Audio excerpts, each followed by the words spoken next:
Bonjour, c'est Anne-Sandrine Di Girolamo au micro des Ondes de l'Imo, le podcast immobilier attentif et curieux.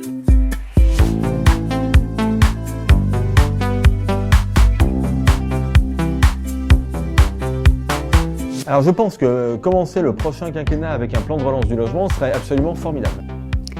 Et voici l'économiste Nicolas Bouzou qui, comme certains professionnels de l'immobilier, susurre à l'oreille des candidats à la présidentielle une suggestion qu'ils ont pourtant bien du mal à entendre.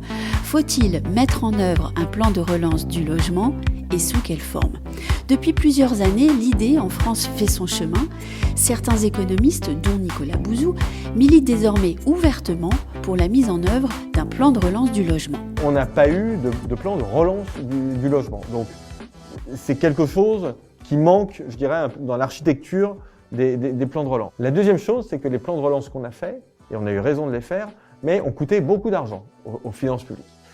Or, l'avantage du logement, c'est que ça ne coûte pas énormément d'argent aux finances publiques. Il s'agit plutôt d'essayer de trouver des moyens, des mécanismes dérogatoires pour dire en temps normal, c'est assez difficile de construire parce qu'il y a beaucoup de contraintes, ce qui est normal. Et là, pendant un temps limité, on va essayer de lever des contraintes et on va essayer d'aider, de pousser à la construction de logements. Troisième avantage, c'est que le logement, ça fait de l'activité économique tout de suite, mais c'est quand même bon à long terme.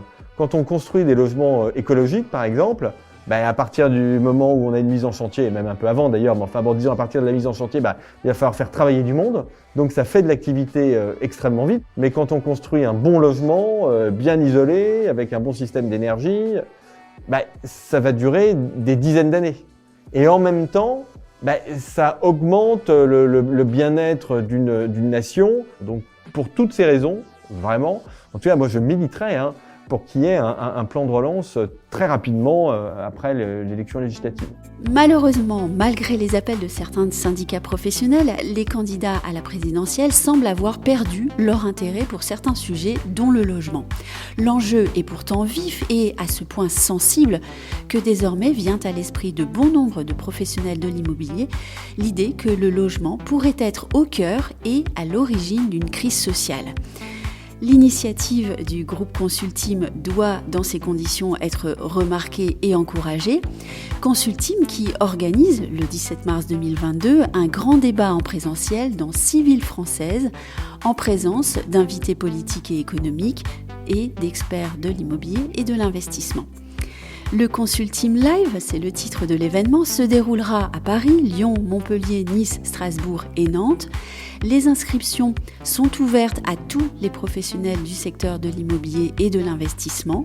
Il reste à espérer que des propositions seront faites au prochain gouvernement et qu'alors se mettra en place une politique du logement volontariste et à visée très très lointaine.